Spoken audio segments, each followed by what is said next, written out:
mister मामु Basumatary निश्चय बिथाङाबो फैदों बिथांखौ आं सिगां फारसे फैनानै निश्चय बिथाङा सफैथ'नो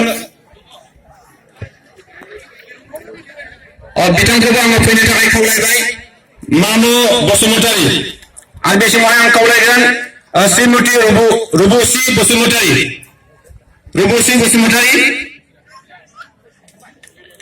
रुबुसि बसुमतारी दङ बिथांखौबो फैनो थाखाय खावलायबाय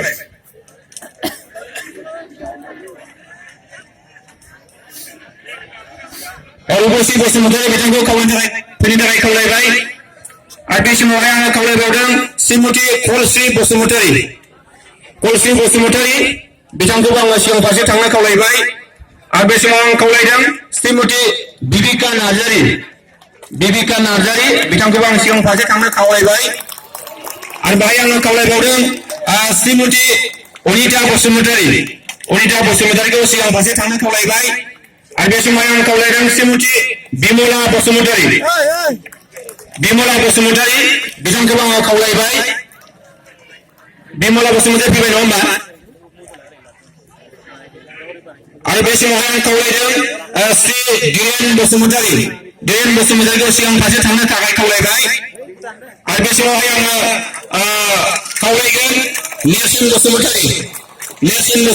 बिथांखौ आङो सिगां फारसे थांनो थाखाय खावलायबाय नेरसोन बसुमतारी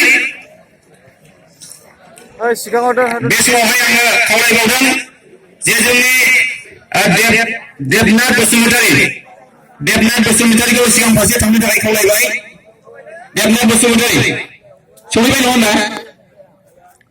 आरो बे समावहाय आं खावलायगोन मसेन बसुमतारी कुमार बसुमतारी बिथां आरो जोंहा गाबोन माखासे बेबायदि हाबाफारि दंबावो बिथांमोना निश्चय गाबोन माखासे थांगोन बेखौबो जोङो बुंखांनानै दोनबाय आरो बे समावहाय आङो जोंनि नैबे जे जयनिं सेरेमनियाव जोंनि बाहाय नुजाफैनो हानाय गासैबो जे नेरसोन बसुमतारीया बिपिआइनिफ्राय फैदों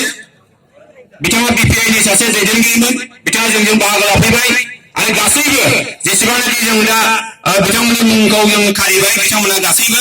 जोंनि बिपिएफनि मावथिमोन बिथांमोना दा बिथांमोनखौ जोंजों बजबनानै लाबाय